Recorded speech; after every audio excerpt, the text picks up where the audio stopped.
বছর রিলেশন করে বিয়ের পর এমন একটা দৃশ্য চোখের সামনে দেখব কল্পনাতেও ভাবিনি। নিজের বর অন্য একটা মেয়ের সাথে এমন ঘনিষ্ঠভাবে দেখব সত্যিই ভাবিনি।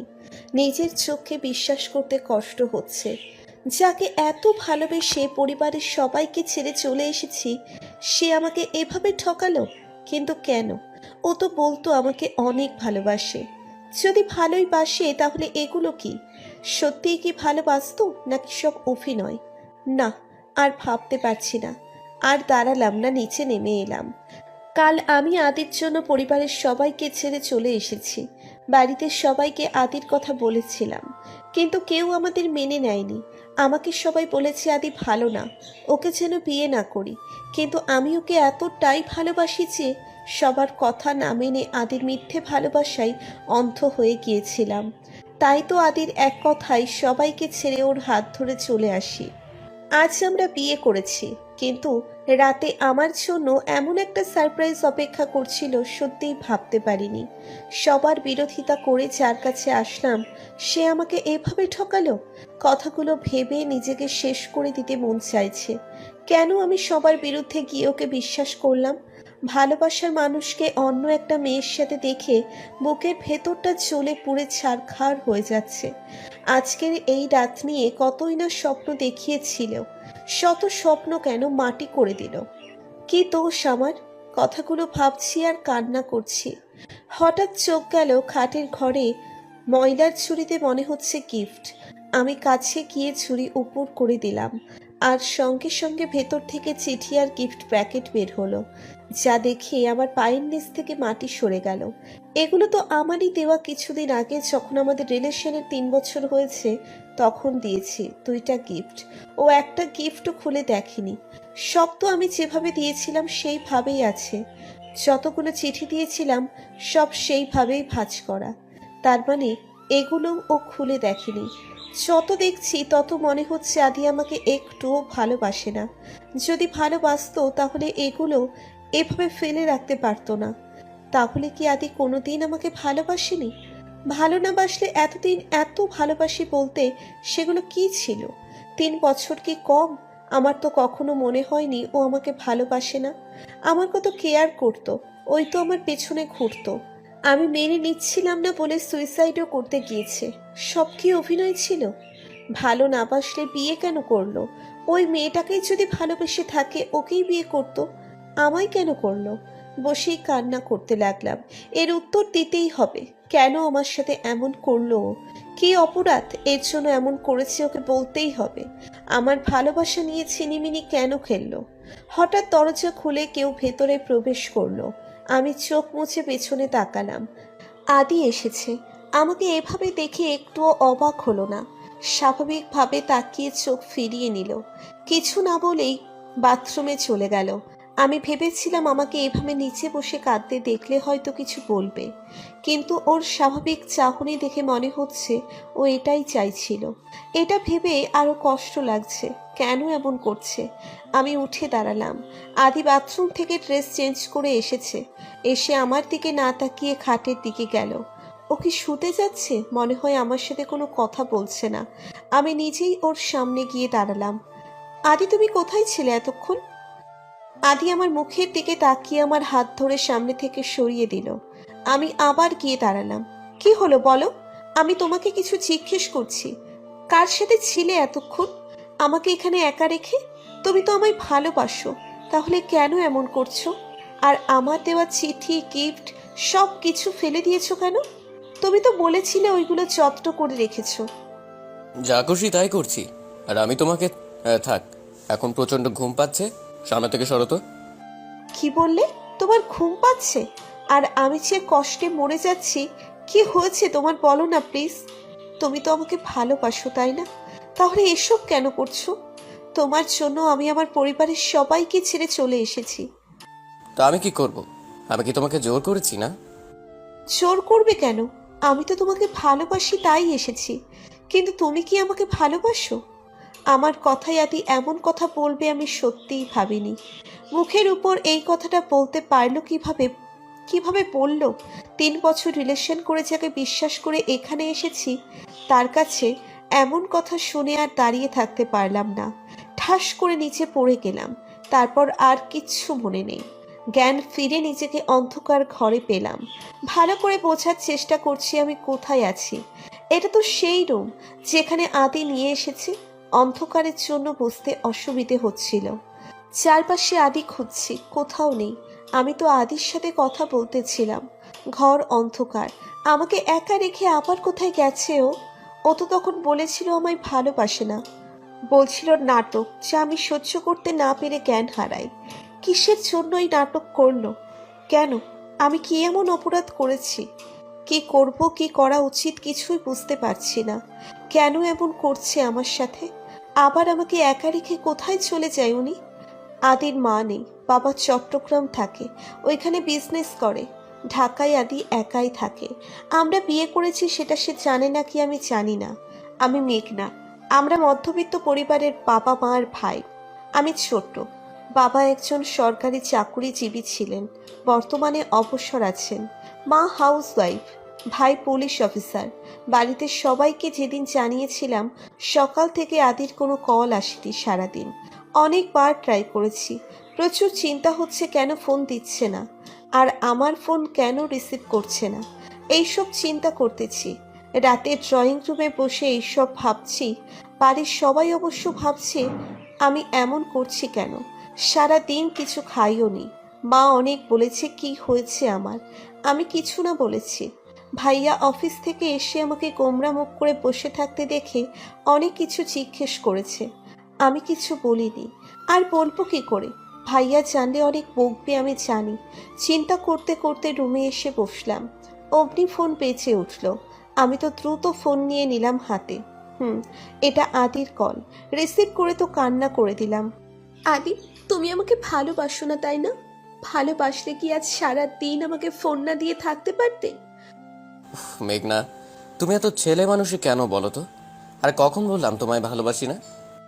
আমি জানি, ভালোবাসলে কি কথা না বলে থাকতে পারতে? আমার ফোনও রিসিভ করনি। আমি অনেক বিজি ছিলাম, তাই তোমার ফোন রিসিভ করিনি। এতে ভালো না বাসার কি হলো? তোমার জন্য আজ সারা দিন আমি না খেয়ে আছি। তুমি ফোন রিসিভ করনি বলে খাইওনি। সবাই বুঝেছে আমার কিছু হয়েছে। তুমি আর কোনো দিন এমন করো না কিন্তু। আচ্ছা, আর না খেয়ে থাকাটা উচিত না কিন্তু। যাও, তাড়াতাড়ি খেয়ে আসো, পরে কথা বলবো।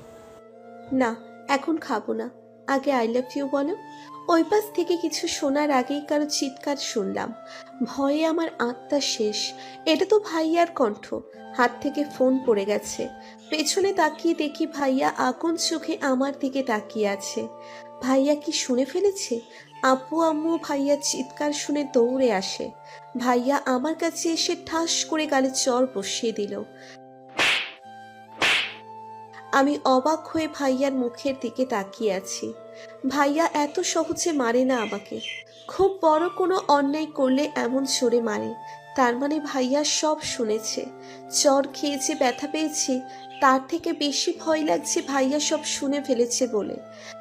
কার সাথে কথা বলছি কি বল? তার জন্য না খেয়ে আসিস? কি হলো, কথা বলছিস না কেন? তোমাকে আদর দিয়ে বাদর তৈরি করা হচ্ছে, না হলে এসব করতে পারতে না। আমি চুপ করে চোখের জল ফেলছি। আর ভাইয়া আমাকে কথা শুনিয়েই যাচ্ছে। আব্বু এসে জিজ্ঞেস করছে কেন এমন করছে। তোমার মেয়ে কোনো এক ছেলেকে আই লাভ ইউ বলছিল ফোনে, আর তার জন্য নাকি না খেয়ে বসে আছে। সবাই মিলে আমাকে এতগুলো কথা শুনিয়ে চলে গেল। যাওয়ার আগে ফোনটাও নিয়ে গেল। এত কথাগুলো শুনেও আমার খারাপ লাগেনি। কষ্ট লাগছিল ফোন নিয়ে গিয়েছিল বলে। 2 দিন আদির সাথে যোগাযোগ করতে পারিনি। ফোন কোনোভাবেই নিতে পারছিলাম না। হঠাৎ কারো কথাই বাস্তবে ফিরলাম। তাকিয়ে দেখি আদির সাথে একটা লোক, মনে হচ্ছে ডাক্তার।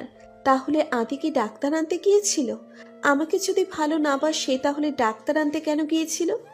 ডাক্তার আমাকে দেখে বলল না খেয়ে থাকার জন্য জ্ঞান হারিয়েছিলাম। তারপর ডাক্তার চলে গেল। আদিও সাথে গেল। সকালে বাড়ি থেকে না খেয়ে বের হয়েছিলাম। এখানে আসার পর আদি আমাকে একবার খেতে বলেছিল। আমি না করেছিলাম, আর খাওয়া হয়নি। এরপর আদি হাতে খাবার নিয়ে এলো। আমার সামনে খাবার রেখে খেতে বলল। আমাকে ভালো না বাসলে বিয়ে কেন করলে? আবার এখন সেবা যত্ন কেন করছো? ওই মেয়ে কে যাকে নিয়ে তুমি ছাদে ছিলে? আর সে গেল কোথায়? তোমার কোনো কথার উত্তর আমি দেব না। শুধু এইটুকু জেনে রাখো, আমি তোমায় ভালোবাসি না। আগে যা ছিল সব নাটক, আর সেই নাটকটা করেছি তোমাকে বিয়ে করে কষ্ট দেওয়ার জন্য। আচ্ছা, কষ্ট না দিয়ে খাওয়াচ্ছ কেন? কষ্ট দাও, আমি জানি তুমি আমাকে ভালোবাসো, কিন্তু কেন স্বীকার করছো না? এটা তোমার ভুল ধারণা, তা খুব শিগগিরই বুঝবে। আর খাওয়াচ্ছি কেন? না খাওয়ালে তোমাকে শাস্তি দেব কিভাবে? বলেই জোর করে খাওয়াতে লাগলো। আমাকে খাইয়ে দিয়ে সোফায় শুয়ে পড়লো, আর আমি অবাক হয়ে তাকিয়ে আছি। তুমি সোফায় শুলে কেন? এখানে আসো। তোমার সাথে শুতে যাব আমি? চুপচাপ ঘুমিয়ে পড়ো, কাল থেকে অন্য রুমে শুবে। কেন অন্য রুমে শুব? আমি এখান থেকে কোথাও যাব না, আর তুমিও আমার সাথেই ঘুমাবে। বলেই উঠে গিয়ে দাঁড়ালাম আদির সামনে। কি হলো, আসো, খাটে আসো। তুমি আমার হাজবেন্ড, তোমাকে আমার সাথেই ঘুমাতে হবে, ভালো না বাসলেও। আদি আমার কথা কানে না নিয়ে চোখ বুজে শুয়ে পড়ল। আমি নীরবভাবে তাকিয়ে দেখছি কি করা যায়। বাথরুমে গিয়ে পানি এনে আদির শরীরে ঢেলে দিলাম। হঠাৎ এমন হওয়ায় চিৎকার করে উঠে দাঁড়ালো। আমি তো হেসেই শেষ, আমার হাসি দেখে রেগে তাকিয়ে। এটা কি করলে তুমি? আমি এখন ঘুমাবো কোথায়? অন্য রুমও অপরিষ্কার যে সেখানে যাব? তোমার জন্য এগুলো হয়েছে। তুমি নিচে শুবে আর আমি খাটে। কথাটা বলেই খাটে শুয়ে পড়ল। আমিও খাটের দিকে এগিয়ে গেলাম। একদম খাটে আসবে না, নিচে অথবা ভেজা সোফায় শুয়ে পড়ো। তুমি নষ্ট করেছো, এখন তুমি কাজ করো। আমি আদির কথা কানে না তুলে খাটে শুয়ে পড়লাম। আমাকে শুতে দেখে আদি উঠতে লাগলো।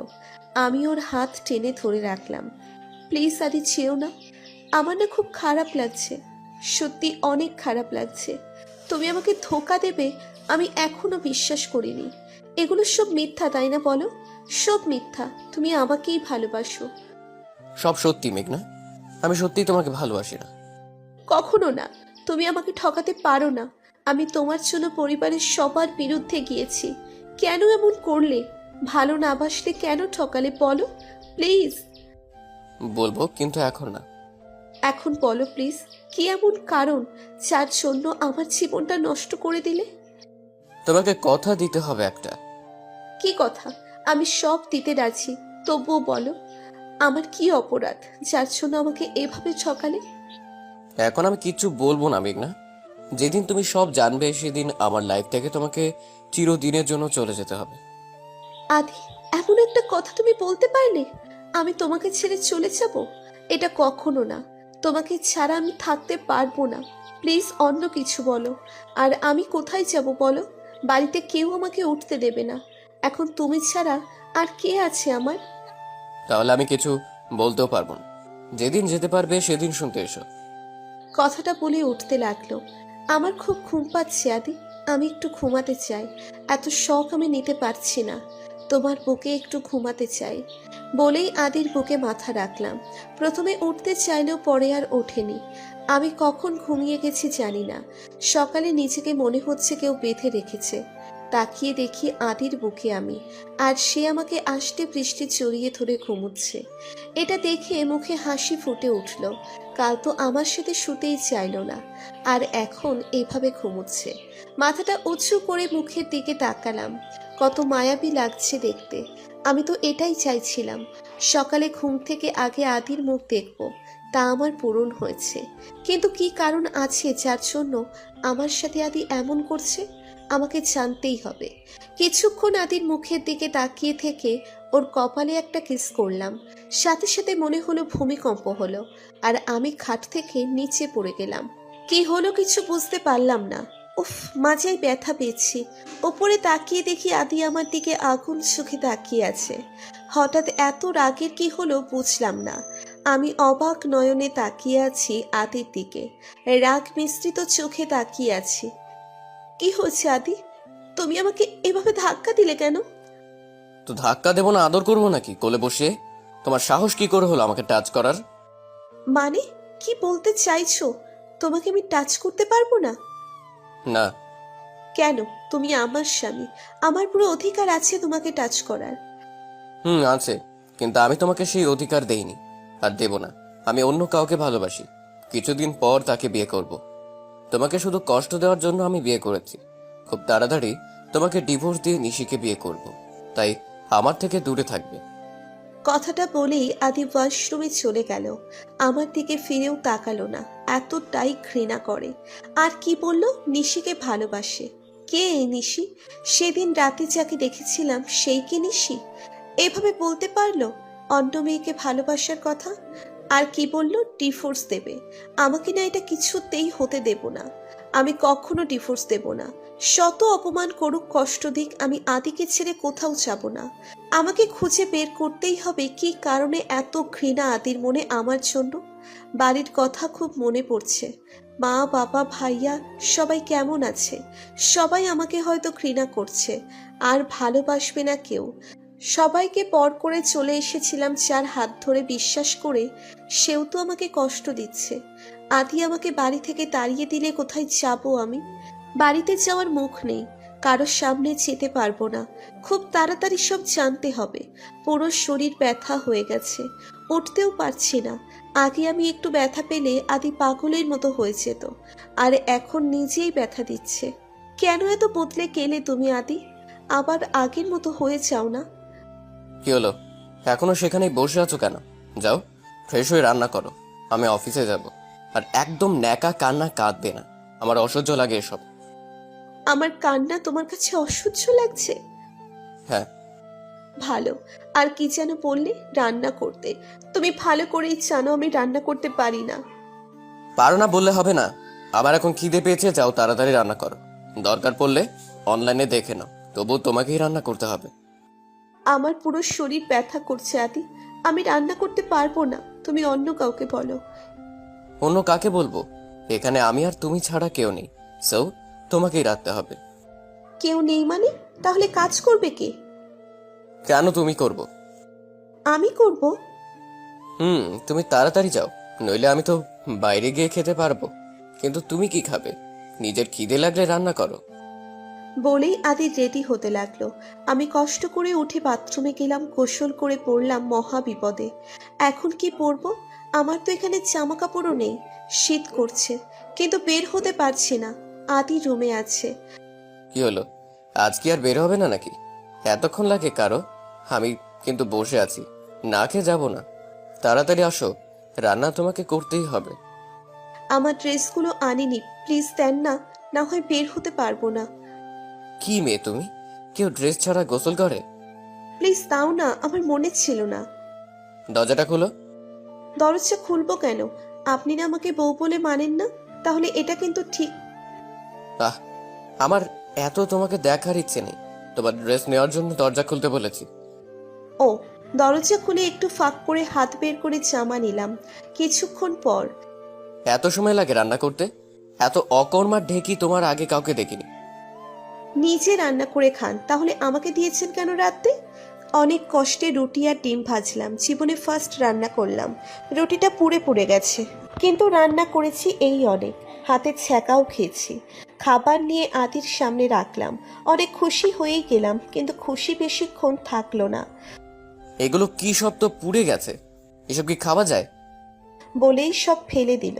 আমি ভেবেছিলাম আমার রান্না যেমনই হোক আদি মজা করে খাবে, কিন্তু আমার সমস্ত বিশ্বাস ভেঙে ফেলে দিল। তারপর চলে গেল। আমি সব আবার উঠিয়ে প্লেটে রাখলাম। চোখের পানি বাঁধ মানছে না। এত অবহেলা মেনে নেওয়া চাই? খিদে পেয়েছিল, এখন আর খাওয়ার ইচ্ছেও নেই। রুমে এসে শুয়ে পড়লাম। অনেক খারাপ লাগছে, একটু ঘুমানো দরকার। বিকেলের দিকে ঘুম থেকে উঠে এখন আর নড়তে পারছি না। এত খিদে পেয়েছে যে আমি নড়তেও পারছি না। এমনিতেই আমি খিদে সহ্য করতে পারি না, আর আজ সারাদিন না খেয়ে আছি। কোনো রকম উঠে বাইরে এলাম, সিঁড়ি দিয়ে নামতেও পারছি না, এত দুর্বল লাগছে। মনে হচ্ছে এখনই পড়ে যাব। নিচে গিয়ে পোড়া রুটি আর ডিম নিয়ে বসলাম, একটু ছিঁড়ে মুখে দিলাম। ছি, কি খারাপ হয়েছে খেতে এগুলো। এগুলো কি খাওয়া যায়? তাও খিদে বেশি পেয়েছে বলে অনেক কষ্টে একটু খেলাম। ফোনও নেই যে আদিকে কল করব। একা একা এখন খারাপ লাগছে। ঘুমিয়েছিলাম বলে এতক্ষণ কোনো রকম লাগেনি। এখন বুঝতে পারছি বাড়িটা কতটা নিস্তব্ধ। দরজা খুলে বাইরে আসলাম। দারোয়ান আছে একজন, এছাড়া আর কেউ নেই। বিকেল হয়েছে বলে সে বাগানে পানি দিচ্ছে। আমি এগিয়ে গেলাম তার সাথে একটু কথা বলার জন্য। আর তো কেউ নেই কথা বলার মতো। বাগানটা সুন্দর, আদি করেছে মনে হয়। সব ধরনের ফুল আছে। দারোয়ান কাকা আমাকে দেখে দৌড়ে এলো, কিছু বুঝলাম না। এমন দৌড়ে আসার কি আছে? কি হয়েছে কাকা, আপনি দৌড়াদৌড়ি করছেন কেন? আপনি এখানে কেন? কিছু কি হয়েছে? কোনো দরকার থাকলে আমি যেতাম। আপনি কষ্ট করতে গেলেন কেন? এত ব্যস্ত হওয়ার কিছু নেই, আমি এমনিই এসেছি। বাড়িতে কেউ নেই তো, তাই একা একা ভালো লাগছিল না, তাই আপনার সাথে পরিচিত হতে এলাম। ও আচ্ছা, আর কখনো এভাবে বাইরে আইসেন না। আদি বাবা জানলে আমার অনেক বকবে। এখন ভেতরে চলে যান। এত ভয় পাচ্ছেন কেন? আর বকবে কেন? আমি তো ঘুরতে এসেছি। সে আর কিছু না বলেই চলে গেল। এত ভয় পাওয়ার কি আছে? ঘুরতেই তো এসেছি। দেখলাম সে গেটের কাছে গিয়ে তালা দিল ভালো করে। তারপর আবার গাছে পানি দিতে লাগলো। এখন বুঝলাম ভয়ের কারণ। আদি নিশ্চয়ই বলে গেছে আমি যেন বাড়ি থেকে না বের হই। তার মানে আদি ভেবেছে আমি পালিয়ে যাব। সত্যি কত বোকা আদি! আমি নাকি পালিয়ে যাব? এটা তো কখনো হবে না। শত কষ্ট দিক, আমি তো এত সহজে যাচ্ছি না। যাকে ভালোবাসি, যার হাত ধরে বাড়ির সবাইকে ছেড়ে এসেছি, সে কেন আমার সাথে এমন করছে? সব না জেনেই চলে যাব? অসম্ভব। কথাগুলো ভেবে ভেতরে চলে এলাম। রাত 8টা বাজে। এখনো পর্যন্ত আদি বাড়ি আসে নাই। এত বড় একটা বাড়িতে আমি একা ভয়ে ভয়ে আছি। কখন আসবে কে জানে? ওর কি একটু চিন্তা হচ্ছে না আমি কিভাবে আছি, কি করছি? এত পাষাণ হয়েছে ও। 9টার দিকে আদি বাড়ি এলো। মনে হয় অনেক পরিশ্রম করেছে, দেখে অনেক টায়ার্ড লাগছে। এসে বাথরুমে গিয়ে গোসল সেরে এলো। তারপর ঠাস করে খাটে শুয়ে পড়ল। আমি ওর মাথার কাছে গিয়ে বসলাম। তারপর মাথা টিপে দিতে লাগলাম।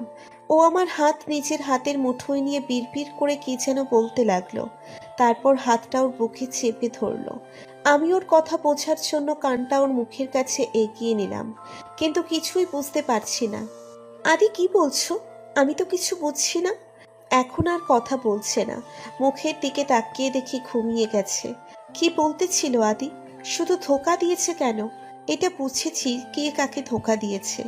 খেয়ে এসেছে নাকি কে জানে। নিচে এসে কি করা যায় ভাবছি। পুরো কিচেন ঘুরে নুডলস পেলাম। আমার অনেক পছন্দ। আম্মু যখন রান্না করতো আমি দাঁড়িয়ে থাকতাম আম্মুর পাশে, কারণ ভাইয়ারও নুডলস পছন্দ। খাওয়া নিয়ে ঝগড়া করতাম সব সময় দুজন। আম্মুর রান্না মনে করে নুডলস রাঁধলাম। একটু খেয়ে দেখলাম ভালো হয়েছে, খাওয়া যাবে। প্লেটে করে রুমে এসে দেখলাম এখনো শুয়ে আছে আদি। আমি কাছে গিয়ে কয়েকবার ডাকলাম, কোনো সাড়া শব্দ নেই। হাত দিয়ে ধাক্কা দিলাম। এ কি, শরীর এত গরম? ভালো করে মাথায় ঘাড়ে হাত দিয়ে দেখি প্রচণ্ড গরম। তার মানে আদির জ্বর এসেছে। এত জ্বর, এখন কি করব আমি?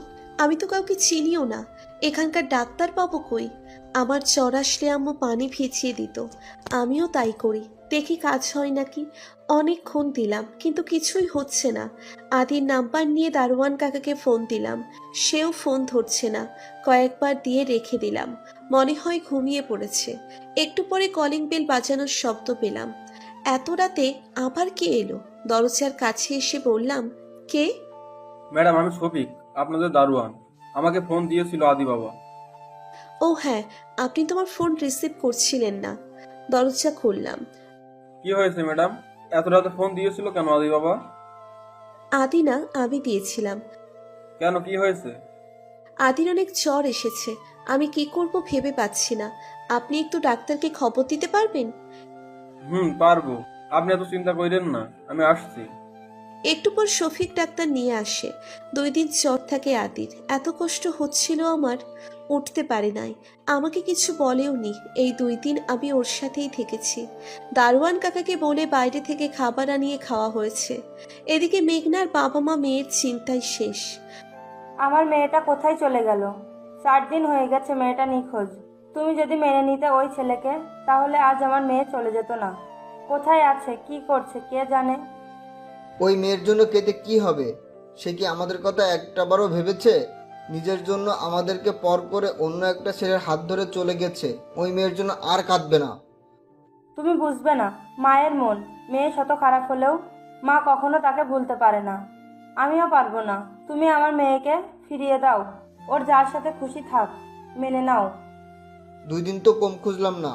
আর ওর নাম মুখেও আনবে না। বলেই উঠে চলে গেল।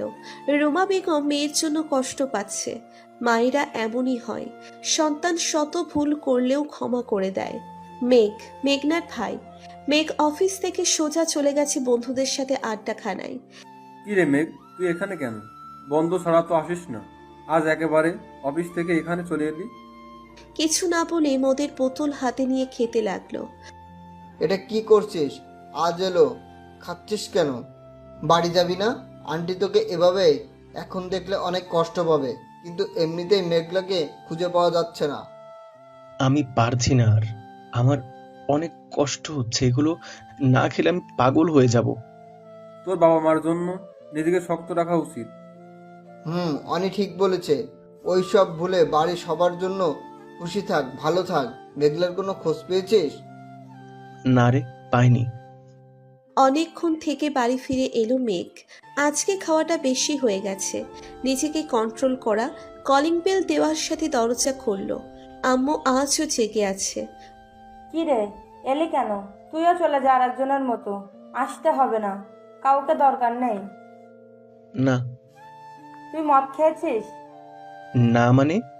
কি হলো বল? এইগুলো খাবার আগে আমার জন্য বিষ নিয়ে আসতি। তোদের জন্য কি কোনো দিন শান্তি পাবো না? একজন চলে গেছে ভালোবেসে, আর একজন দেবদাস হয়েছে। বলেই আম্মু কাঁদতে কাঁদতে চলে গেল। আমি নিজের রুমে চলে আসলাম। সত্যিই কি অনেক খারাপ হয়ে গেছি? কিন্তু কেন? ভালোবেসে? অতীতের পাতায় ডুব দিল মেঘ। কি রে, না খেয়ে বেরিয়ে যাচ্ছিস যে? একটু আগেই তো খেলাম, আবার খাবো? কি বলস? 10টায় খেয়েছি, আর এখন মাত্র 11টা বাজে। মেঘ বিরক্ত হয়ে কথাটা বলল। সে তার মাকে চেনে, কোথাও যেতে গেলে সব সময় এমনই করে।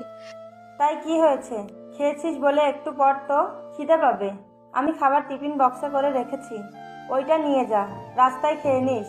কেন যে দূরে গিয়ে পড়তে হবে বুঝি না। এখানে কি পড়ার জায়গা নেই যে চট্টগ্রাম যেতে হবে? কথাগুলো বলেই কান্না কান্না ভাব করে উঠলো আম্মু। উফ আম্মু, তুমি আবার শুরু করলে? 1 বছরেই তো ব্যাপার, এতে কান্না করার কি আছে? আমি তো কিছুদিন পর পর আসবো। এখন তুমি কান্না করলে আমি কি যেতে পারবো? আচ্ছা, নিজের খেয়াল রাখবি, আর সময় মতো খাওয়া দাওয়া করবি। নিজের প্রতিও একটু যত্ন নিস। আর এই টিফিন বক্স ব্যাগে ভরে নে, আমি আর এক প্লেটে খাবার এনে তোকে খাইয়ে দেব। আমি সত্যি এখন খেতে পারবো না, তুমি টিফিনটা দাও, নিয়ে যাচ্ছি। মেঘনা কই? ওকে দেখছি না যে। কই আর থাকবে রাগ করে বসে, ঘরে আছে। বোনের রাগ ভাঙাতে ঘরে গেলাম। ওরে বাবা, রেগে আমার দিকে তাকাচ্ছেও না। আমি সামনে গিয়ে কানে ধরে সরি বললাম, কাজ হলো না। মেঘনা আমাকে ছাড়া একটুও থাকতে পারে না। ও যদি জানে চলে যাব, তাহলে না খেয়ে থাকতো। তাই ভেবেছি না জানিয়েই যাব। কিন্তু সকালে সব জেনে গেছে। কি হলো, কথা বলবি না আমার সাথে? সরি বললাম তো, এখন কি কান ধরে উদ্ভস করতে হবে আমাকে? থাক, আর ভাব দেখাতে হবে না। তুমি তো আমাকে একটুও ভালোবাসো না। বাসলে কি না জানিয়ে যাওয়ার কথা ভাবতে পারতে? তুই কষ্ট পাবি তাই। আচ্ছা সরি, আর কখনো এমন করব না। এখন আমাকে হাসি মুখে বিদায় দে, নয়তো আমি যেতে পারবো না। অনেকক্ষণ ভোরের মেঘনার রাগ ভাঙাতে সক্ষম হলাম। তারপর সবার থেকে বিদায় নিয়ে রওনা হলাম চট্টগ্রামের উদ্দেশ্যে। মাস্টার্সে পড়তে যাচ্ছি চট্টগ্রাম। বাড়ির সবাইকে ছেড়ে যেতে খারাপ লাগছে, কিন্তু সরকারিভাবে পড়তে পারবো তাই চলে এলাম। এখানে এসে আরেক বিপদ হলো। যে বাড়িতে ভাড়া থাকবো সে বলল আজকে নাকি থাকতে পারবো না, কারণ যে রুমে আমি থাকবো তাতে যারা ছিল তাদের আজ চলে যাওয়ার কথা ছিল, কিন্তু একটা প্রবলেমের জন্য আরো 1 সপ্তাহ থাকতে হবে তাদের। আমার জন্য তোমার কি বিপদ হলো বাবা? এখন কি করি বলো তো? এতদিন ছিল তারা, এখন তো আর বলা যায় না চলে যাও। আঙ্কেল, কিন্তু আমি এখন কোথায় যাব? আমি তো এখানে কাউকে চিনিও না। আর 7 দিন কোথায় থাকবো? আমার কাল থেকে ক্লাস করতে হবে। আচ্ছা দাঁড়াও, আমি একটা ব্যবস্থা করছি। তোমাকে অন্য এক জায়গায় থাকতে হবে। আর বন্ধু হাবিবুরের বাসা ওটা ভাড়া দেয় না, নিজেদের। আমি ফোন করে বলে দিচ্ছি, তুমি ওইখানে যাও, 1 সপ্তাহ পর এখানে থেকো। বাড়ির সামনে দাঁড়িয়ে আছি। বাড়িটা অনেক বড়। দোতলা গেটের বাইরে দাঁড়িয়ে আছি। অন্যের বাসায় যেতেও কেমন জানি লাগছে। হঠাৎ দারোয়ান আমাকে দাঁড়িয়ে থাকতে দেখে বেরিয়ে এলো। কাকে চাই? এভাবে দাঁড়িয়ে আছেন কেন? এটা কি হাবিবুর রহমানের বাড়ি? হুম। তার সাথে কথা বলে ভিতরে ঢুকলাম। চারপাশে দেখছি অনেক সুন্দর বাড়িটা, একদম সাজানো গোছানো। সবকিছু দেখছিলাম, হঠাৎ একটা মিষ্টি কণ্ঠের গান কানে এলো। গানটা যেন হৃদয় ছুঁয়ে যাচ্ছে। কে গাইছে এত সুন্দর করে জানার খুব ইচ্ছে হলো। বাড়ির ভিতরে না গিয়ে বাগানের দিকে যেতে লাগলাম। ওই দিক থেকেই গানটা আসছে। এই দিকটা তো আরো সুন্দর, নানা ফুলের গাছ, চারপাশ ফুলের গন্ধে মহমহ করছে।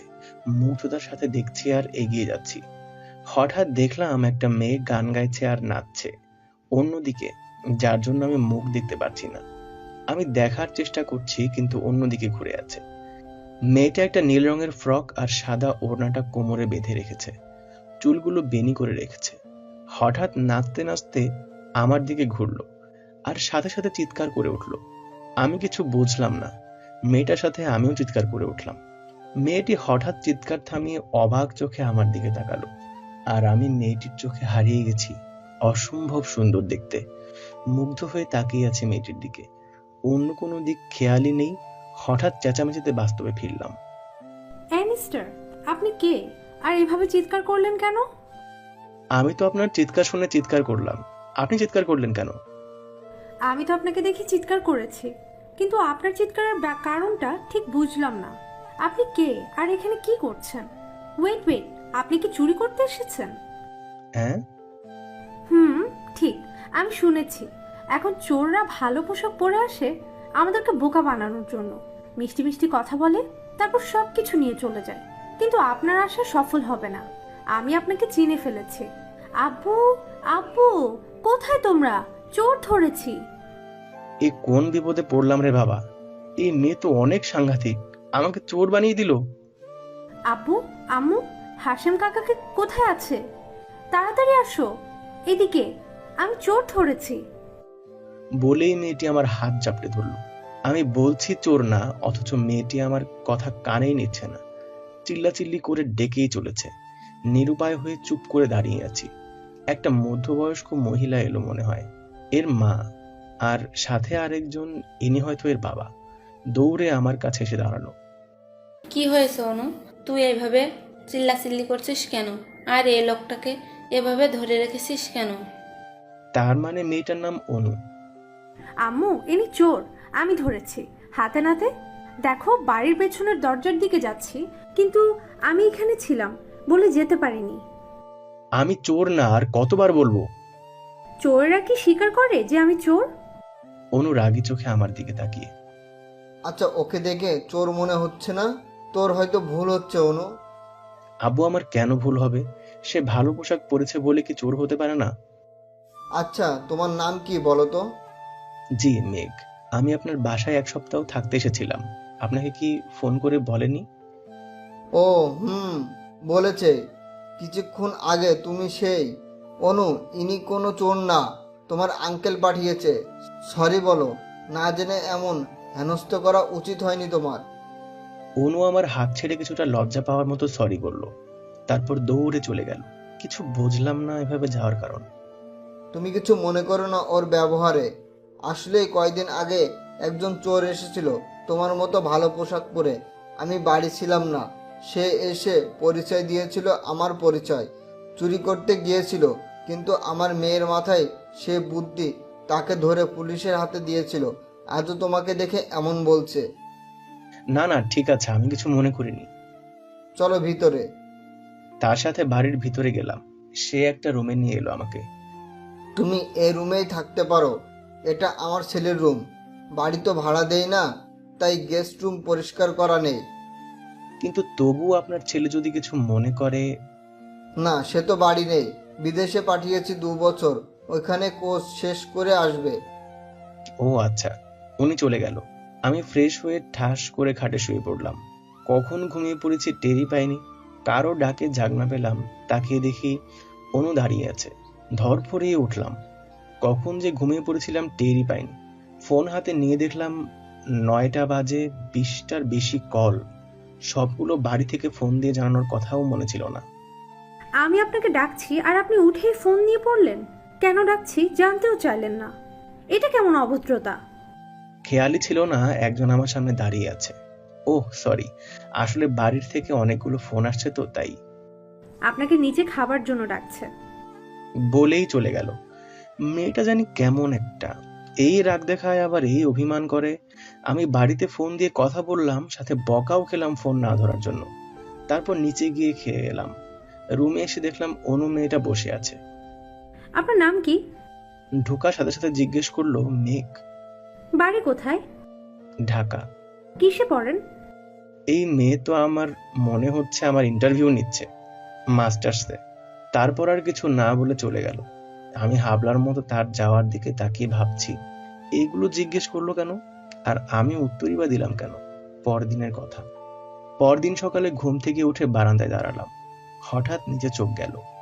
অনু গাছে পানি দিচ্ছে খুব যত্ন সহকারে, তাতে বোঝা যাচ্ছে ও গাছের অনেক যত্ন নেয়। হঠাৎ উপরে তাকালো, আর আমাকে দেখেই কেমন যেন ভেঙচি কাটলো। আমি তো হতবাক, এই মেয়ে আমার সাথে এমন করছে কেন।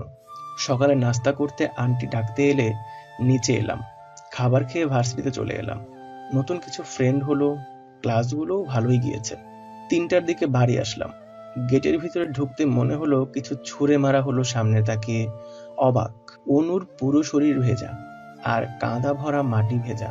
তার মানে বৃষ্টি হয়েছে, কিন্তু অনুর অবস্থা দেখে আমি কেন, যে কেউ বলবে এই মেয়ে বাচ্চা, নইলে এমন কাদায় গড়াগড়ি খেত। কাদা ছিটাচ্ছে, যার ফলে আমার শরীরও কাদায় এসে লাগছে। একটু রেগেই কাছে গেলাম। এগুলো কি? আমার শরীরে কি দিয়েছেন দেখেন। অনু আমার দিকে তাকিয়ে হি হি করে হেসে উঠল। যাও একটু রেগেছিলাম, ওর ওই হাসি দেখে আমার সমস্ত রাগ উবে গেল কোথায় কে জানে। ওর হাসিতেই হারিয়ে গেলাম, মুগ্ধ হয়ে ওর হাসি দেখছি, অপূর্ব সুন্দর লাগছে। আবার কিছু শরীরের ছিটে আসায় বাস্তবে ফিরলাম। তাকিয়ে দেখি অনু আবার আমার শরীরে কাদা দিচ্ছে, এখন ইচ্ছে করেই। এগুলো কি? আপনি আমার শরীরে কেন দিচ্ছেন এসব কাদা? তো কি করব, একবার না দেখে দিয়েছি, কিন্তু এখন আপনি কোথায় হারিয়ে গিয়েছিলেন তাই বাস্তবে আনতে দিলাম। এত কি ভাবেন আর অমন করে কি দেখেন? ওর কথায় একটু বিষম খেলাম। আসলেই তো, আমার কি হয়েছে, কেন ওর দিকে তাকালে নিজেকে ঠিক রাখতে পারি না। অন্য কোনো মেয়ের ক্ষেত্রে তো আমার এমন হয়নি কখনো। তাহলে আর কিছু না ভেবে দ্রুত গতিতে চলে এলাম। রাতে রুমে শুয়ে আছি আর ভাবছি, কি হলো আমার, কেন খালি অনুর মুখটা ভেসে ওঠে। কি জন্য? আমি কি ওকে ভালোবেসে ফেলেছি? না না, এটা কিছুতেই হতে পারে না। আমি এখানে নিজের প্রয়োজনে তাদের সহায়তায় আছি, তাদের সাথে এটা করা ঠিক হবে না। আর আমি বেশি অনুর কাছে যাব না।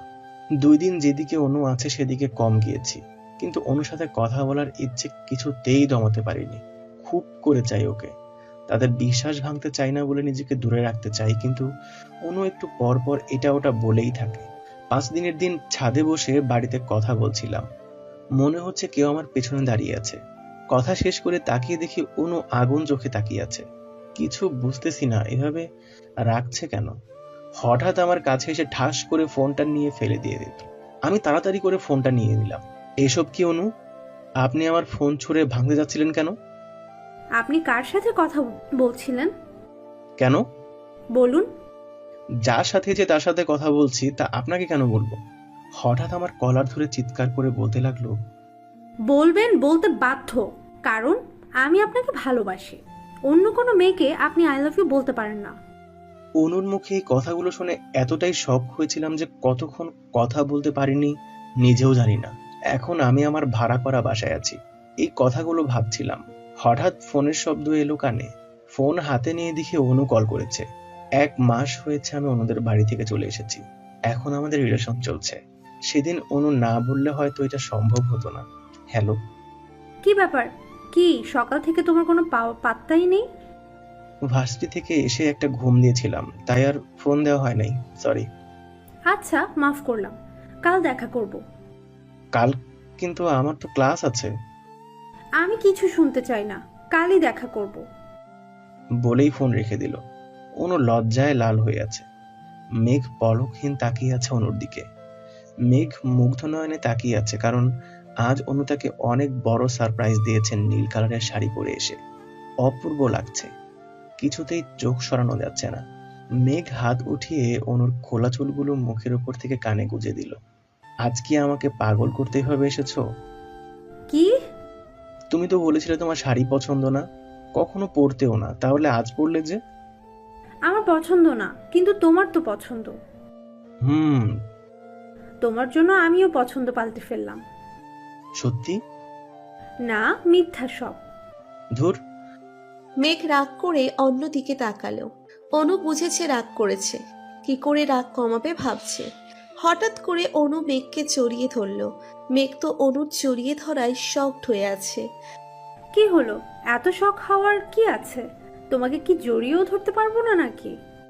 তোমাকে আজ একটু বেশি রোমান্টিক লাগছে। তাই? আর আমার কাছে তোমাকে হাবাগোবা মনে হচ্ছে? কি? দাঁড়াও দেখাচ্ছি। বলেই মেঘ অনুকে ধরবে, কিন্তু তা কি আর সম্ভব? অনু তো উঠে দাঁড়িয়ে দৌড়। মেঘও উঠে অনুর পেছনে দৌড়তে লাগলো ধরার জন্য। সারাদিন অনু মেঘের সাথে সময় কাটায়। 3টের দিকে বাড়ি ফিরে আসে। দেখতে দেখতে 6 মাস চলে গেল মেঘ আর অনুর রিলেশনের। রাতে মেঘ অনুর সাথে কথা বলছিল, হঠাৎ বাড়ি থেকে কল আসে। ওয়েটিং কল চালু থাকায় বুঝতে পারে রাত তখন 12টার কাছাকাছি। এত রাতে বাড়ি থেকে ফোন দেখে মেঘ প্রচণ্ডভাবে ভয় পায়। অনু, ফোন রাখো তো। কেন, কি হয়েছে? তোমার কি আবার ঘুম পাচ্ছে? ঘুম পেলেও আমি ফোন রাখবো না। প্রতিদিন তুমি রাতে 10টা পর্যন্ত কথা বলে রেখে দাও। আজ সারা রাত কথা বলতে হবে। অনু, বাড়ি থেকে কল আসছে। এত রাতে হঠাৎ বাড়ি থেকে কেন কল এলো চিন্তা হচ্ছে। ও সরি। আচ্ছা, তুমি বাড়িতে কথা বলে দেখো, আর আমাকে কিন্তু জানিও। আমি ঘুম আসবো না তোমার ফোন না আসা পর্যন্ত। আচ্ছা, রাখি। বাড়িতে ফোন রিসিভ করেই অপর পাশ থেকে কান্নার আওয়াজ শোনা গেল। মেঘনা কাঁদছে। কান্না শুনে তো আরো ভয় পেয়ে গেলাম। মেঘনা, কি হয়েছে? কাঁদছিস কেন, বল আমাকে। ভাইয়া, আপু। কি হয়েছে আব্বুর, বল। হঠাৎ মায়ের কান্নার শব্দ পেলাম। মেঘনাকে বকছে। হ্যালো মা, কি হয়েছে? কিছু হয়নি বাবা, তুই ফোন রাখ, কাল কথা বলবানি, আমার ঘুম আসবো। বলেই ফোন কেটে দিল মা। কিন্তু আমি বিশ্বাস করতে পারছি না, কিছু তো অবশ্যই হয়েছে, নইলে মেঘলা এত রাতে ফোন দিত না। আর কান্না বা করলো কেন? আম্মু এখনো জেগে আছে কেন? চিন্তায় আর অনু কল করার কথা মনেই ছিল না। ফোনের রিংটনে বাস্তবে ফিরলাম। তাকিয়ে দেখি অনু কল করেছে। হ্যালো। তোমাকে না বললাম আমি জেগে থাকবো কলের জন্য? তুমি কল করলে না কেন? মনে ছিল না। বাড়ির কি খবর? কেন ফোন করেছিল জানো? না, কিছু বললো না, কিন্তু আমার বিশ্বাস খারাপ কিছু হয়েছে। এখন কি করতে চাও? কাল বাড়ি যাব। তোমার তো ক্লাস আছে। তবুও মিস দিয়ে যেতে হবে। বাড়ির জন্য চিন্তা হচ্ছে, না গিয়ে জানা পর্যন্ত আমি শান্তি পাবো না। আচ্ছা, যা ভালো বুঝো করো, আর এখন এত চিন্তা করো না, ঘুমিয়ে পড়ো। আচ্ছা। পরদিন মেঘ বাড়ি এলো। আজ জানতে পারলো আব্বু হার্ট অ্যাটাক হয়েছে। সবাইকে বকলো না জানানোর জন্য। 2 দিন হয়েছে অথচ তাকে জানানো হয়নি। এখন একটু সুস্থ আছে। একদিন থেকে আবার চলে এলো মেঘ, আর এও বলে এলো নেক্সট যেন কিছু না বলে করে। ভালোই কাটছিল সবকিছু, কিন্তু ভালোটা বেশি দিন গেল না। একদিন মেঘ তোমাদের বাড়িতে আমাকে নিয়ে যাবে। মানে তুমি যাবে? হুম। বউ করে একেবারে নিয়ে যাব, চিন্তা করো না। না, আমার এখনই যেতে ইচ্ছে হচ্ছে। নিয়ে চলো না প্লিজ। তুমি কি আমাকে নিয়ে যেতে ভয় পাচ্ছ? কি বলছো? ভয় পাবো কেন? তাহলে নিয়ে যেতে চাইছো না কেন? তোমার জন্য। আমার জন্য? হুম। আমাদের বাড়িতে যেতে হলে তোমাকে থাকতে হবে, কিন্তু তুমি তোমার বাড়িতে কি বলে যাবে? সেটা আমি ভেবেই রেখেছি। তুমি নিয়ে যাবে নাকি তাই বলো। 8-7 বেঁধেই নেমেছ। আচ্ছা, কিন্তু আমার এক্সামের পর। আচ্ছা। আজ মেঘের সাথে যাবে অনু। সকাল থেকে গোছগাছ করছে। মেঘ ঢাকা থেকে নিতে আসবে ও 1 সপ্তাহ আগে গিয়েছে বাড়ি। আমার তখন বাড়িতে মানাতে পারিনি। আজ অনেক কষ্ট করে সামিয়াদের বাড়ির যাবে বলে রাজি করিয়েছি। 4টে থেকে বসে আছে অনু, অথচ এখনো পর্যন্ত মেঘ এসে পৌঁছয়নি। ওর 4:30 এখানে উপস্থিত থাকার কথা ছিল। এখন 5টা বাজে। মেঘকে ফোন দিলাম। হ্যালো, কই তুমি?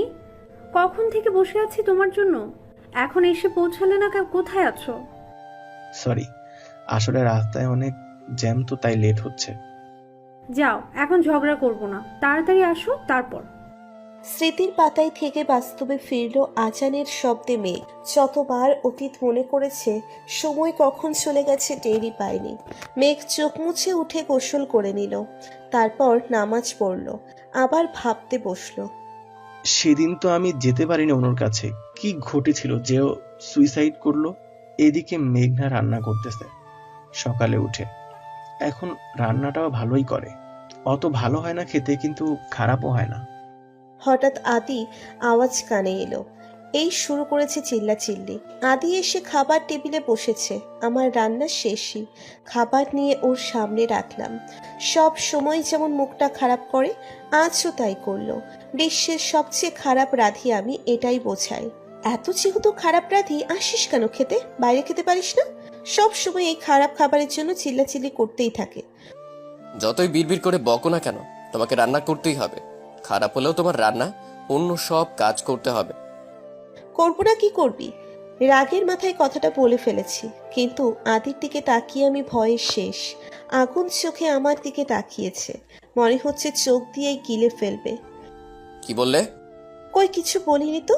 আমি তো বললাম সবসময় রান্না করতেই থাকবো, একদম রান্নাঘর থেকে বেরই হব না।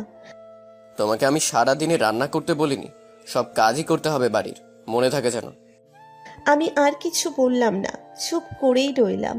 আদি খাবার খেয়ে চলে গেল, আমাকে একবারের জন্যেও খেতে বলল না। শুধু আজ নয়, কখনোই এই খোঁজ নেয় না আমি খেয়েছি কিনা। এতটাই অবহেলা করে।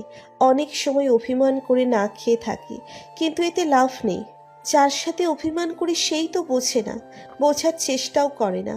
আদির চলে যাওয়ার দিকে তাকিয়ে চোখের জল ফেললাম। এই জল আদির চোখে পড়ে না, আর কখনো পড়বে কিনা তাও জানি না। অভিমান বাদ দিয়ে খেয়ে নিলাম। সারাদিন এটা ওটা ঘুমিয়ে কাটিয়ে দিলাম। রাত 9টা বাজে, আগে 8টার দিকেই চলে আসতো আদি। ইদানিং অনেক দেরি করে আসে। আমি প্রতিদিনই ওর জন্য অপেক্ষা করতে থাকি। সোফায় বসে মাঝে ঘুমিয়েও পড়ি। কলিং বেলের শব্দে ধরপড়িয়ে উঠি। আজও এখনো পর্যন্ত আসেনি। সারাটা দিন আমি বাড়িতে কি করি, কিভাবে আছি জানার প্রয়োজন বোধ করে না। না ফোন আছে, একটা ফোনের কথা বলেছিলাম, বলে যেদিন বাড়ি থেকে চলে যাব সেদিন দেব। আমি আর কিছু বলিনি।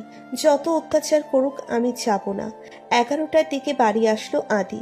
দরজা খোলার সাথে সাথে রুমে চলে গেল। আমি পেছন পেছন আসলাম, খাবে নাকি জানার জন্য। সে বলল খাবে না, খেয়ে এসেছে। আমি যে প্রতিদিন না খেয়ে অপেক্ষা করি সেটা বুঝলও না। খেয়ে এসেছে শুনে আর খেলাম না। আমিও খাবার ফ্রিজে রেখে আমি শুয়ে পড়লাম। আদি আর আমি আলাদা শুই। সারা রাত চোখের জল ফেলে কাটিয়ে দিলাম। সকালে উঠে রান্না করে নিলাম। আদি খেয়ে অফিস যাবে। তখন বললাম, আদি আমার একটু শপিংয়ে যাওয়ার লাগতো। কেন? কিছু কেনার ছিল। তুমি কি আজ একটু আগে আসতে পারবে? তোমার যাওয়ার সাথে আমার আগে আসার কি সম্পর্ক? আমি আর তুমি যাবো তো, আগে না আসলে যাবে কিভাবে? আমি কোথায় যেতে পারবো না, তোমার দরকার তুমি যাও। বলেই কয়েক কদম এগিয়ে আবার ফিরে এসে টাকা দিয়ে চলে গেল। আদি চলে গেল, ওকে নিয়ে ভেবে আর কি করব। ওর কাছে তো এখন আমি কিছুই না। কষ্ট পেয়ে কোনো লাভ নেই, এর কারণ জানতে হবে। কথাগুলো ভেবেই রুমে এসে রেডি হয়ে নিলাম। আদি পরপর আমি বেরিয়ে পড়লাম। 2 ঘন্টা লাগলো। বাড়ি এসে আমি তো অবাক, কারণ দরজা ফাঁক করা। আমি তো দরজায় তালা দিয়ে গিয়েছিলাম। দরজা খুলল কে? ভাবতে ভাবতে ভেতরে ঢুকে দেখি আদি ড্রয়িং রুমে মাথা নিচু করে বসে আছে। কেমন জানি চিন্তিত দেখাচ্ছে, পুরো ফর্সা মুখ লাল হয়ে আছে। চিন্তায় পড়ে গেলাম আমি। তাড়াতাড়ি আদির পাশে গিয়ে দাঁড়ালাম। আদি কি হচ্ছে তোমার? এমন দেখাচ্ছে কেন? আর এই সময় তুমি বাড়িতে কেন? অফিসে যাবে না? এত সময় লাগে কারো? আমার দিকে তাকিয়ে আমি তো ভয় পেয়ে গেলাম। চোখগুলোও লাল দেখাচ্ছে। কি হচ্ছে আদি তোমার? আব্বুর অ্যাক্সিডেন্ট হয়েছে। বলেই বাচ্চাদের মতো পাগলামি করতে লাগলো। এর জন্যই চলে এসেছে। আমি কি বলে সান্ত্বনা দেব বুঝতে পারছি না। আমি আদির পাশে বসলাম। আমি কিছু বলতে যাব তার আগেই আদি আমার দিকে ঘুরে জড়িয়ে ধরে বাচ্চাদের মতো কাঁদতে লাগলো। আমার আব্বু ছাড়া আর কেউ নেই মেঘনা। আব্বুর যদি কিছু হয়ে যায় আমি বাঁচতে পারবো না। আব্বুকে কত বলে এখানে চলে এসো, সে রাজি হয় না। এখন আমি কি করব? আমার কিছু ভালো লাগছে না, নিজেকে অনেক অসহায় লাগছে। আদি নানা কথা বলে যাচ্ছে, এমন কথা শুনে ও হিতাহিত জ্ঞান হারিয়ে ফেলেছি। এখন ওর ওখানে যাওয়া উচিত, কিন্তু ও বুঝছে না। আমি অনেক চেষ্টা করে ওকে নিজের থেকে ছাড়িয়ে দাঁড়ালাম। বাবা চট্টগ্রাম থাকে, আমাদের এখন সেখানেই যাওয়া উচিত। সবকিছু গুছিয়ে আদিও নিজেকে অনেকটা স্বাভাবিক করেছে। দুজনে বেরিয়ে পড়লাম। হসপিটালে বসে আছি, আধা ঘন্টা হলো এখানে এসেছি। আদি তো এটা ওটা এনে দিচ্ছে। বাবার অবস্থা একটু খারাপ, বেশি বয়স মানুষ, এজন্য প্রবলেম বেশি হয়েছে। অপারেশন করে ডাক্তার জানালো এখন ভালো, কিন্তু অতটাও না। 10টার দিকে আদি আমাকে একটা বাসায় নিয়ে এলো। আমরা সোজা হসপিটালে গিয়েছিলাম। রাতে অন্ধকারের কিছুই বুঝলাম না কোথায় আছি। ভেতরে ঢুকে হাঁ করে তাকিয়ে আছি। এত সুন্দর সাজানো গোছানো বাড়িটা, জাস্ট ওয়াও। চারপাশে তাকিয়ে দেখছি। আদির পেছনে পেছনে একটা রুমে এলাম। ভেতরে আদির একটা বড় ছবি দেখেই বুঝলাম এটা আদির রুম। তাহলে এটা আদিদের বাড়ি। আদি এসেই ফ্রেশ হয়ে নিল, আমিও ওর পরে ফ্রেশ হলাম। এখন খিদে পেয়েছে, সারা দিন কিছু খাওয়াইনি। আদিকে দেখলাম চোখ বুজে শুয়ে আছে, ও তো কিছু খায়নি, নিশ্চয়ই খিদে লেগেছে। আমি বেরিয়ে রান্নাঘর খুঁজতে লাগলাম, আর পেয়েও গেলাম। কি রাঁধবো ভাবতে ভাবতে রুটি আর ডিম ভাজলাম তাড়াতাড়ির জন্য। রুমে নিয়ে এলাম খাবার। আদির মনের অবস্থা ভালো নেই। খাবার রুমে নিয়ে এলাম, আদির চোখ তো বন্ধ, ঘুমিয়ে পড়েছে নাকি? আদি উঠো, খেয়ে নাও। আদি চোখ মেলে তাকালো, কিন্তু খাবে না বলছে। আমি বারবার বলছি সে খাবে না। জোর করে উঠে বসালাম, তারপর মুখে খাবার ঢুকিয়ে দিলাম।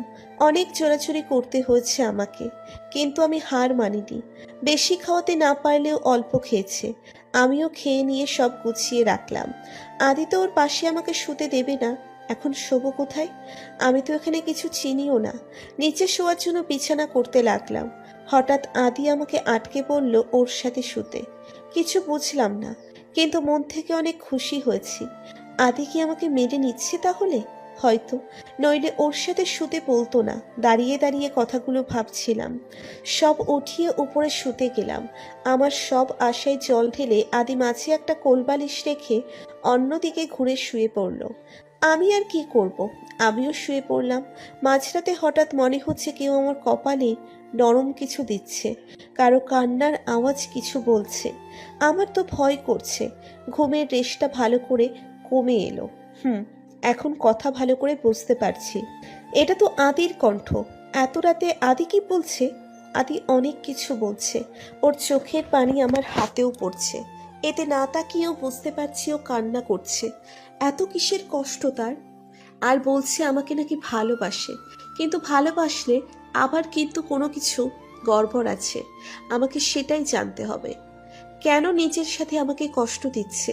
কথাগুলো ভাবতে ভাবতে কখন ঘুমিয়ে পেরেছি বুঝতে পারিনি। সকালে ঘুম থেকে উঠে নড়তে পারছি না। কেউ আমাকে আষ্টে পৃষ্ঠে বেঁধে রেখেছে। কারে কারো হার্টবিটের শব্দও আসছে।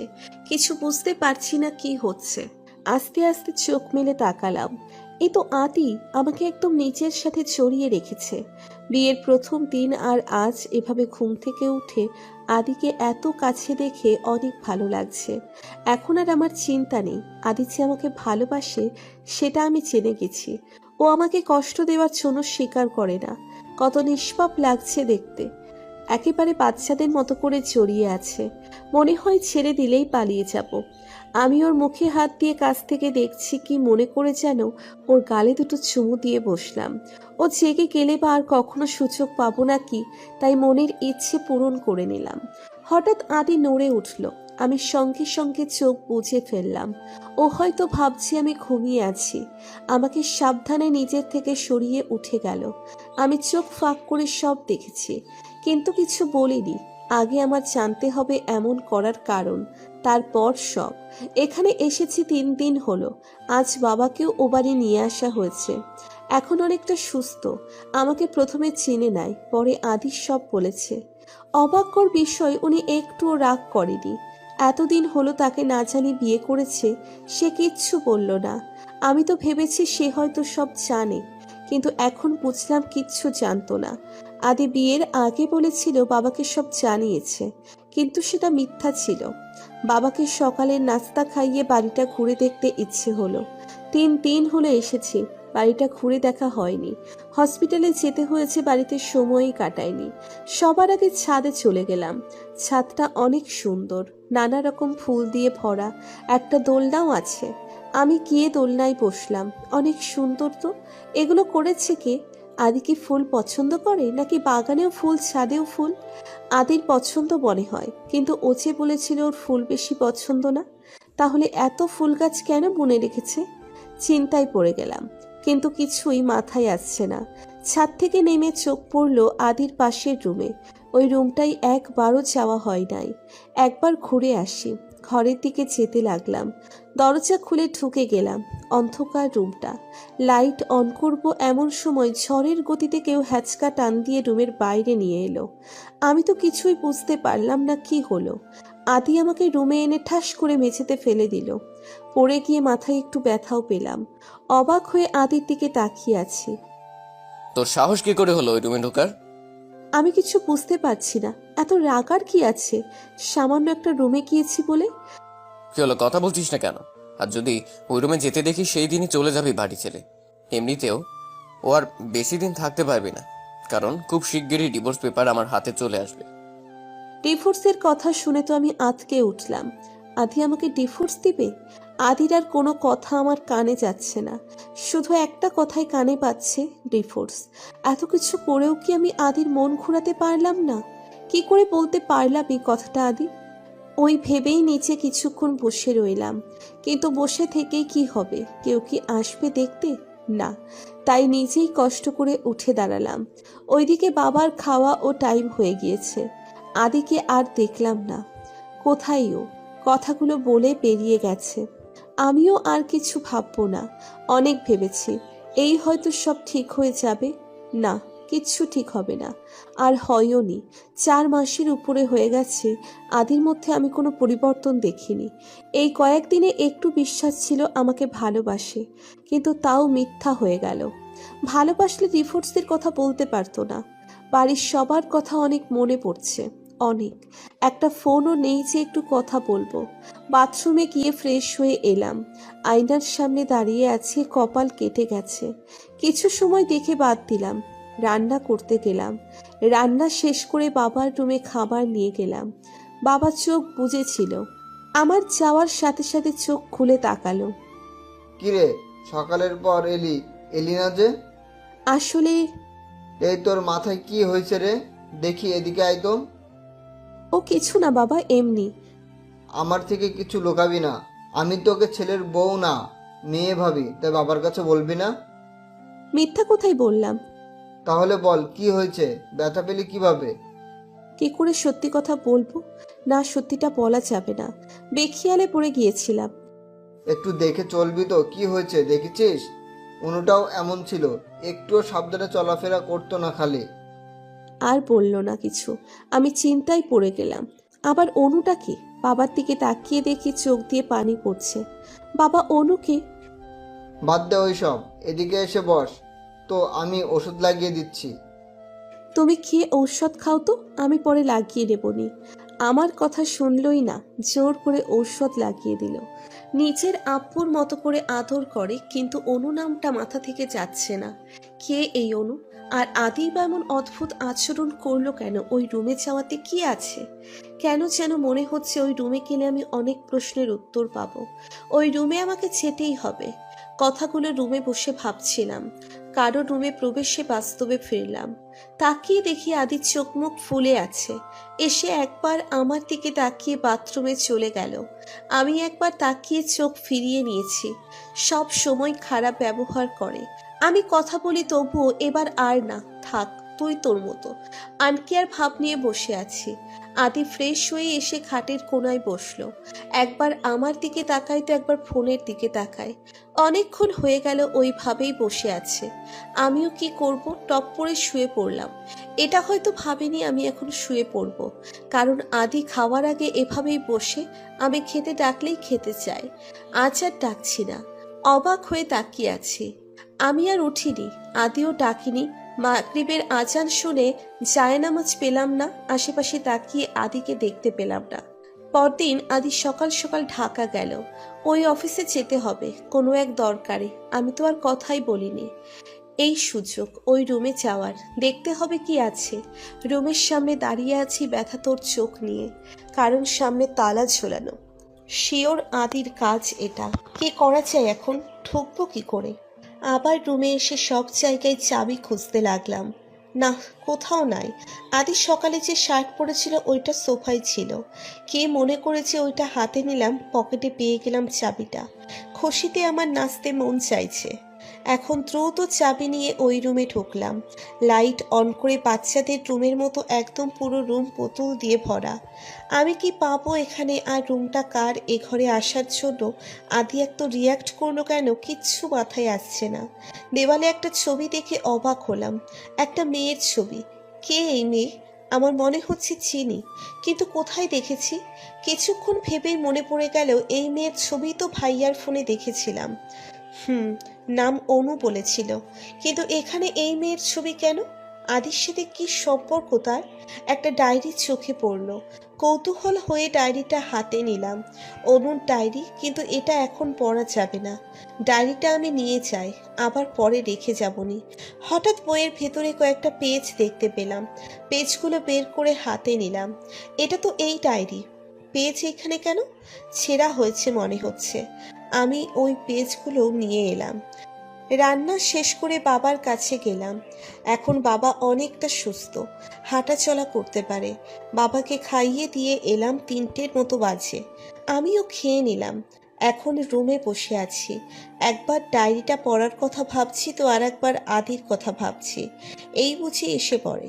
না, আর বসে থাকতে ভালো লাগছে না। উঠে ডায়েরিটা নিয়ে বসলাম। এখানে তো আদির কথাও আছে। তার মানে অনু আদিরই বোন। এতদিনের সম্পর্ক ছিল আমি জানতেই পারিনি।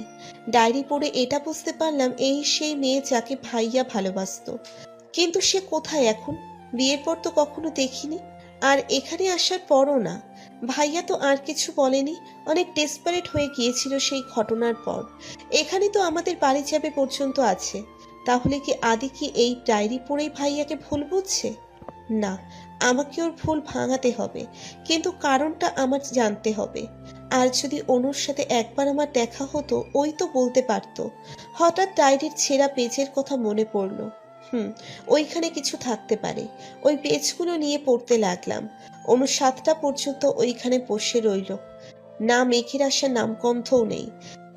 রাগ হচ্ছে প্রচন্ড। বারবার কল করছি, কলও রিসিভ করছে না। এখন ফোনটাও বন্ধ বলছে। কি করব এখন? রাতও হয়ে গেছে। বাড়িতেও তো বলে এসেছি সামিয়াদের বাড়ি যাব, কিন্তু এখানে থেকে আমাদের বাড়ির কাছে সামিয়াদের বাড়ি দূরেই, কিন্তু এখন বাড়ি যাওয়া যাবে না। সামিয়াকে কল করে জানিয়ে দিলেও আসছে। সামিয়া অনেক কিছু জিজ্ঞেস করতে চেয়েছিল, কিন্তু অনু বলেছে ও এসে সব বলবে। কল কেটে দিয়ে উল্টো দিকে যেতে লাগলো। সামিয়াদের বাড়ি ওই দিকে। হঠাৎ পেছনে কারো পায়ের আওয়াজ পেলাম। বারবার পেছনে তাকাচ্ছি, কিন্তু কাউকে দেখছি না। এখন আমার ভয় করছে, কিন্তু কি করব? ভয় করলেও এখন যত দ্রুত সম্ভব সামিয়াদের বাড়ি যেতে হবে। রাস্তাটা পুরো জনশূন্য, কোনো মানুষের আনাগোনা দেখা যাচ্ছে না। যত এগিয়ে যাচ্ছি মানুষও কম দেখছি। আর একটু গেলেই অটো স্ট্যান্ড, ওইখানে যেতে পারলে আর চিন্তা নেই। একেবারে সামিয়াদের বাড়ি। ভয়ে ভয়ে এগিয়ে যাচ্ছি। হঠাৎ কেউ একজন পেছন থেকে আমার মুখ চেপে ধরলো। আমার চোখ মুখ বেঁধে দিল। আমি তো ছুটার জন্য ছটফট করছি, কিন্তু ছুটতে পারছি না। আমি কিছু দেখতেও পাচ্ছি না, কারণ আমার চোখ বাঁধা। তারা আমাকে মনে হয় গাড়িতে উঠিয়েছে। কিছু ছেলেদের কণ্ঠ শুনলাম, তারা বাজে কথা বলছে। এখন আমি বুঝতে পারছি এরা খারাপ লোক। আমার সাথে কি খারাপ কিছু করবে? আমি নিজেকে বাঁচাবো কিভাবে? ভয়ে আমার হাত পা ঠান্ডা হয়ে যাচ্ছে। নড়াচড়া করছি, চিৎকার করতে চাইছি, কিন্তু আমার হাত মুখ চোখ সব বাঁধা। কি করব? শেষ রক্ষা আর করতে পারিনি নিজেকে। আমি সেদিন ওই লোকগুলো আমার সব শেষ করে দিয়েছিল। এইটুকু পড়ে আর পড়ার মতো অবস্থায় নেই মেঘনা। চোখ দিয়ে অথরে পানি পড়ে যাচ্ছে। এমন খারাপ কিছু আছে কল্পনাও করেনি। আর পড়েনি ডায়েরি, সামনে নিয়েই ভাবছে সেদিন ভাইয়া কেন চায়নি। সেদিন মেঘ খুশি মনে বাড়ি থেকে বেরিয়ে যায়। বাড়িতে সবাইকে সব জানিয়ে সবাই ফ্রি ছিলাম বলে ভাইয়া তার ভালোবাসার কথা জানিয়ে দেয়। সেদিন আমি আর মা তো সেই খুশি, ভাইয়াও খুশি মনেই যায়। কিন্তু আমার অপেক্ষা করতে করতে রাত 10টা বেজে যায়, কিন্তু তার কোনো খবর নেই, ফোন ধরেও না। সারা রাত পার হয়ে যায়, কোনো খবর আসে না। পাশে সবাই চিন্তায় পড়ে যায়। 5টার দিকে একটা ফোন আসে, সেটা ভাইয়ার নম্বর দেখেই তো আমি মা আব্বু খুশি হয়ে ফোন রিসিভ করি, সাথে রেগেও যে সারা রাত কেন যোগাযোগ করলো না। কিন্তু এমন একটা খবর শুনে পায়ের নিচ থেকে আমাদের মাটি সরে যায়। ভাইয়ার অ্যাক্সিডেন্ট হয়েছে। ভাইয়া অবস্থা অনেক খারাপ থাকে, মাথায় আঘাত পাওয়াতে 1 মাস অসুস্থ থাকে। যখন জ্ঞান ফিরে শুধু একটা নাম বারবার বলে, অনু। হঠাৎ কেউ আমাকে টেনে দাঁড় করিয়ে গালে সজোরে থাপ্পড় বসিয়ে দেয়। আমি ছিটকে নিচে পড়ে আগের ব্যথা পাওয়া জায়গায় আবার ব্যথা পেয়ে আহ করে উঠি। উপরে তাকিয়ে দেখি আদি অগ্নি দৃষ্টিতে তাকিয়ে আছে। আদি মেঘনাকে টেনে উঠায়। তুই কাজটা ঠিক করিসনি। আমি তোকে বলেছিলাম ওই ঘরে না যেতে, তুই শুনিসনি। তোকে বলেছিলাম যেদিন সব জানবি সেদিনই বাড়িতে তোর জায়গা হবে না। এখন তুই তো সব জেনেই গেলি, আজই তোকে বাড়ি থেকে চলে যেতে হবে। আদি কি বলছো এসব? দেখো তুমি সবটা জানো না, আমার কথা শোনো প্লিজ। আমি কিছু জানতে বা শুনতে চাই না। তুই যে এখন আমাকে মিথ্যে বুঝিয়ে বলবি তোর ভাইয়ের কোনো দোষ নেই, আমি সেটা কিছুতেই বিশ্বাস করব না। আমি কোনো বানানি কথা বলবো না আদি, আমি তোমার ভুলটা ভাঙাবো, আমার কথাটা শোনো।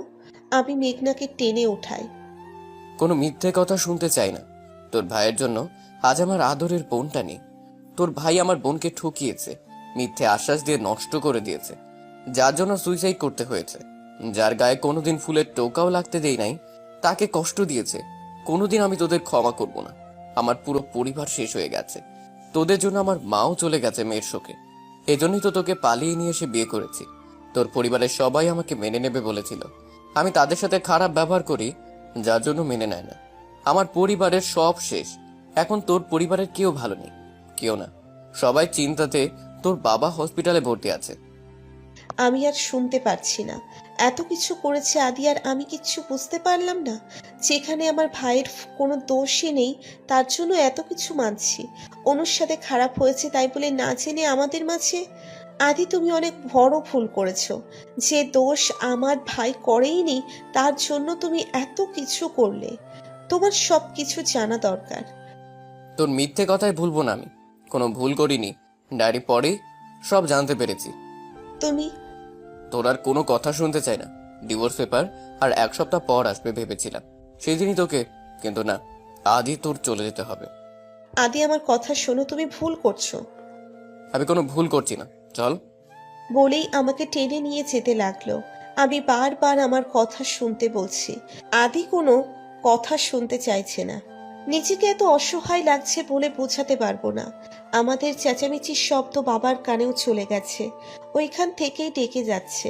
আমি বাবাকে ডাকছি, সে আসলে হয়তো আদি ছাড়বে, কিন্তু আদি আর কিছু না, দরজার কাছে এনে আমাকে বের করে দিল। আদি প্লিজ এমন করো না, সন্ধ্যা হয়ে গেছে, আমি এখন কোথায় যাব বলো? প্লিজ আমার কথা ভালো করে শোনো, তারপরও যদি তোমার বিশ্বাস না হয় আমি নিজেই চলে যাব, কিন্তু আজকে না প্লিজ। না, কিছু শুনবো না, চলে যা তুই যেখানে খুশি। বলেই আদি দরজা আটকে দিল। কোথায় যাব কি করব কিছুই বুঝে উঠছি না। ওইখানে বসেই পড়লাম। চিৎকার করে বলতে ইচ্ছে করছে, কেন আদি, কেন তুমি আমার কথা শুনলে না? কেন? যে দোষ আমরা করিনি সেই জন্য শাস্তি পাচ্ছি।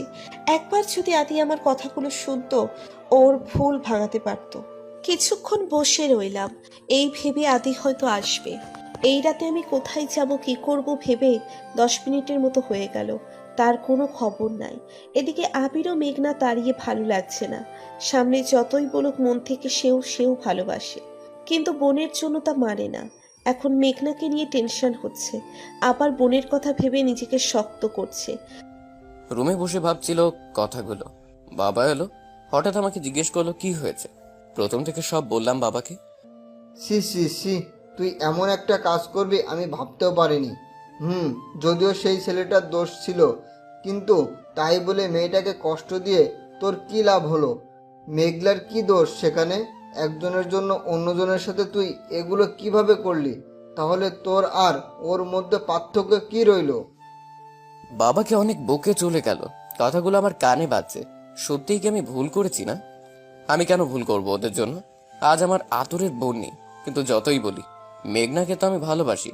এই সময় ও কোথায় যাবে? মাথা নিচু করে কথাগুলো ভাবছিল আদি। হঠাৎ ডায়েরিটা চোখে পড়ল। ডায়েরিটা হাতে নিলাম। এখান থেকে তো জেনেছিলাম, হঠাৎ কয়েকটা পেজ হাতে এসে পড়লো। এগুলো তো পড়া হয়নি। আদি পেজগুলো পড়তে লাগলো আর চমকে উঠল। ও কত বড় ভুল করেছে এখন বুঝতে পারছে। 5 বছর পর। মাম্মাম মাম্মাম, আব্বু কোথায়? আব্বু তো অফিসে। আজ তো আমার জন্মদিন। আব্বুকে অফিসে যেতে মানা করেছিলাম না? জরুরি কাজে গেছে। আম্মু তুমি যাও রুমে, একটু পরে এসে যাবে। আরশি ডেকে চলে গেল। এতক্ষণ কথা বলছিল আরশি আর মেঘনা। আরশির 4 বছর, আদি আর মেঘনার মেয়ে আরশি। আপনারা হয়তো ভাবছেন ওদের মিল হলো কিভাবে। সেদিন আদি অনেক খুঁজেও আর মেঘনাকে পায় না। নিজের ভুল বুঝতে পারে আদি। ভালো করে না জেনে সে কত বড় অপরাধ করেছে। পরদিন মেঘনাদের বাড়ি যায় আর সেখানেই পায়। সবার কাছে ক্ষমা চায় নিজের ভুলের জন্য। সবাই ক্ষমা করলেও মেঘলা ফিরে তাকায় না। সবাই অনেক বুঝিয়ে শুনিয়েও মেঘলাকে রাজি করাতে পারে না। 1 মাস মেঘনা আর আদি কাছে আসে না। আদি অনেক ক্ষমা চায়, নিজের এমন ভুল আর কখনো করবে না বলে। অবশেষে মেঘনা মেনে নেয় আদিকে। সে জানতো আদি ফিরে আসবে। মেঘনা তার করা ভুলের জন্য নিজের ভালোবাসার মানুষকে বেশি দিন ফিরিয়ে দিতে পারে না, কারণ সে সত্যিই ভালোবেসেছিল আর এখনো বাসে, তাই ফিরে এসেছিল। কিন্তু এমনই না সবাই মিলে আবার বিয়ে দেওয়া হয়।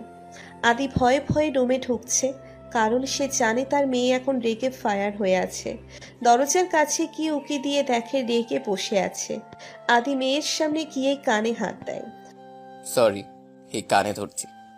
আদি কানে হাত দিয়ে আরশি একবার তাকিয়ে রাগীভাবে অন্যদিকে ঘুরে গেল। কি হলো? আবার আম্মুটা কি আমার সাথে কথা বলবে না? না। সরি বললাম তো, অনেক দরকার ছিল নয় কি আমি যেতাম। তোমার কোনো কথা আমি শুনবো না। আচ্ছা, তাহলে আমি গিফটটা নিয়ে চলে যাই। কেউ তো আমাকে ভালোই বাসে না, গিফট আর কাকে দেব?